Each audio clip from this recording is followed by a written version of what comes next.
Good morning, good afternoon, good evening, folks. Michael Zuber, one rental at a time. As I mentioned in the daily financial news, we are so lucky and honored to have the man, myth, the legend, Mr. Greg Dickerson with us. How you doing, sir? Doing great, Michael. Coming to you live from the road. I love that. I love it. You again, people may not realize this, but it's 11 o'clock your time. So it's middle of the day. So you are out running a business, growing a portfolio, family stuff, all that. And you take an hour out of your day. So thank you very much for that. Yeah, you're welcome. I just pull over and let's do it. I like it. Well, hey, I don't know if you saw this, but it looks like the one and only Bill Ackman is being paraded around on TV again, much like he was paraded around after the pandemic started when he said Hilton's going to zero, the world's over, blah, blah, blah. And oh, by the way, he made $1 billion, which still annoys me. Not sure how that's legal. But now he's out saying World War III has started. It kind of feels like, frankly, he is short the market again. He's going to put some puts or whatever on, and he's trying to scare people just like he did last time. Certainly, there's lots of horrible stuff going on, but Bill, you're trying to rinse and repeat $1 billion play, and it kind of feels bad. What do you think of all that? So was this his tweet you're talking about, or was he on CNBC today? I think, well, definitely his tweet. It was an interview. I don't know. It wasn't CNBC this time. I think CNBC got wise to it. I want to say it was Bloomberg, maybe. I did see a talk track. Yeah, it wasn't CNBC. Yeah, I haven't seen the interview yet, so I'll have to go watch it. But I did read the tweet, and people are calling him out for what he did back in March of 2020. Talking down his book and shorting and making all the money, and it tempts you to want to plug in there and say, well, just make sure you donate whatever it is you're shorting this time to the relief effort. At least do something good with it, which he said he donated profits the last time and all that. But yeah, I mean, Bill Ackman, he's a very emotional individual. He's obviously very smart and he's very successful, but yeah, he's got an agenda. He's not doing this for no reason. He's obviously got something. He's going to profit from this one way or the other. And, it just is what it is. That's how the markets work. That's what these, broadcast channels, Bloomberg, CNBC, that's what people do. They get on there and they talk their books up, they talk it down, but at some point, sometimes those things can backfire on you and you can get caught on the wrong side of the trade. So he can't talk anybody into believing anything at this point. It is what it is. If the conflict continues to escalate and we sanction, Russia's oil, and we ban Russia's oil globally, you'll see a big reaction in the markets, and you'll see a March 2020 event. We are definitely facing global recession. So what we're dealing with and experiencing right now is going to, reverberate through the global economy for months to come. So we haven't really seen the results of what's happening. We've seen deleveraging, but we haven't seen complete repricing. Now, on the other side of the coin, if they resolve the conflict and all of a sudden out of these peace talks, the war is over and everything goes back, not to normal, obviously, but war's over and we get back to business as usual, then you'll see markets snap back and you'll see a big rebound, and then it'll all be up to the Fed. But that's the most interesting dilemma, is what happens next week when the Fed meets. Yeah, I agree. Again, I've been saying for the last week or so, and I'm going to say it here just because I want to keep putting it out there. I want to put it out there. I think the Fed has talked everybody into believing they're only going to raise a quarter.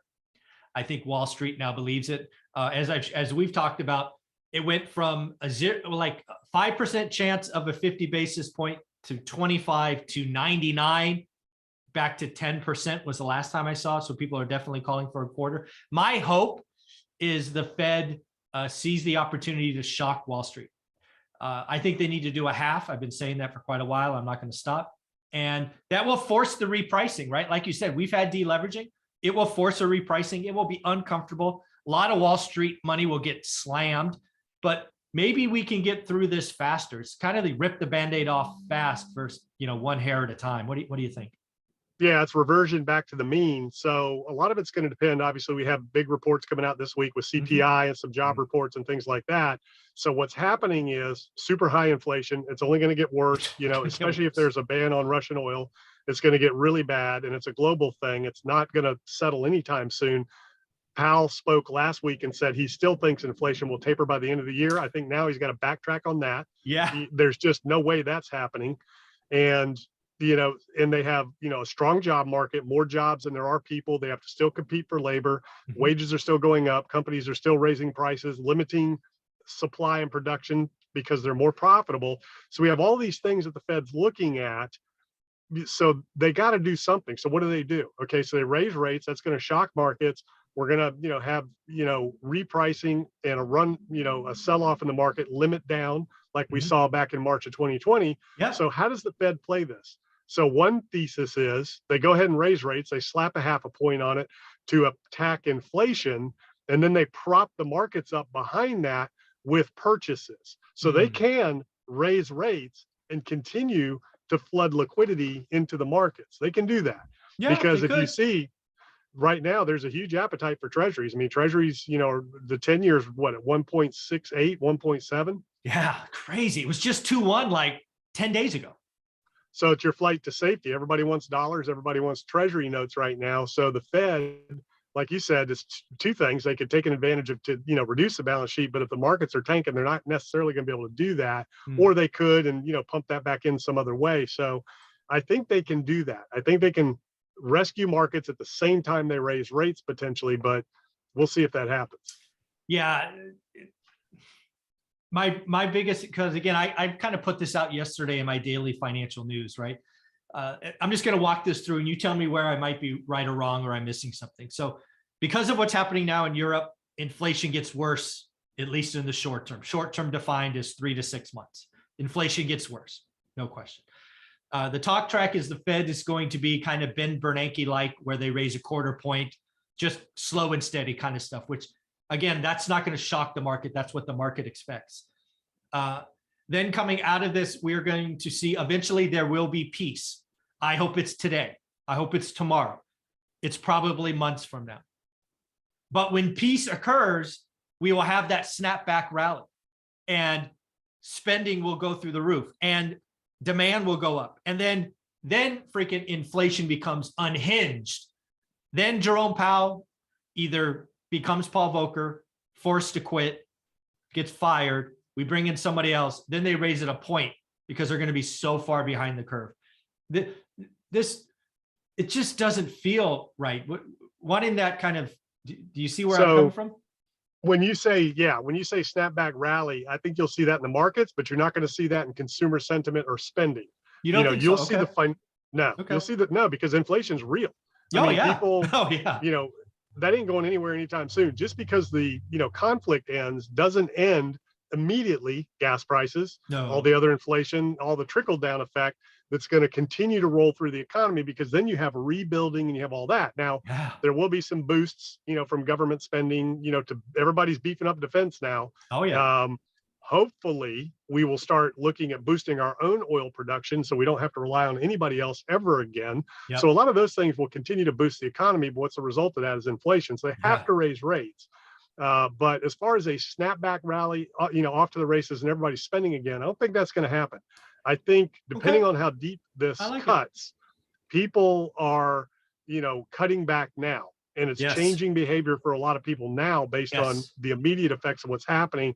But the markets they will snap back immediately in the short term, because ultimately, at the end of the day, we're facing stagflation, rising rates, high employment, but slow growth, and I think at some point, all that's going to come to a head, and they got nowhere else to go with rates. They have to raise rates and they have to get inflation under control, because everything that's happening, including a relief rally and a snapback once the conflict ends, that's just going to create more inflation, government spending, exactly. Everything. I mean, it's just so they have to raise rates. And I've heard a few people start to mention Volcker, that the Fed has to get like Volcker, and, there's nothing wrong with a double-digit interest rate. Yeah, I heard that this weekend. Oh my goodness. Yes, I heard that. Yeah.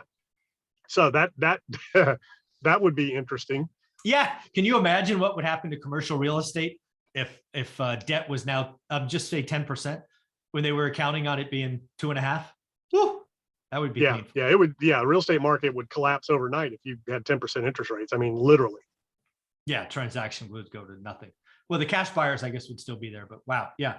So again, this first episode is Bill Ackman. Bill Ackman's call. Don't watch again. Bill Ackman's not the only one. Let's be clear. He's just, for me, he's the guy. Because I remember I was on a run listening to his, and I got scared. I remember stopping at a stoplight going, wow. And then like 4 weeks later, the guy makes $1 billion. And I felt like I got, like, my innocence was gone. It was crazy. So again, Nah, he knows yeah. what he's doing. Some of it's, over emotional and all that, but for all we know, he could have been acting and it was all deliberate. And, Oh yeah.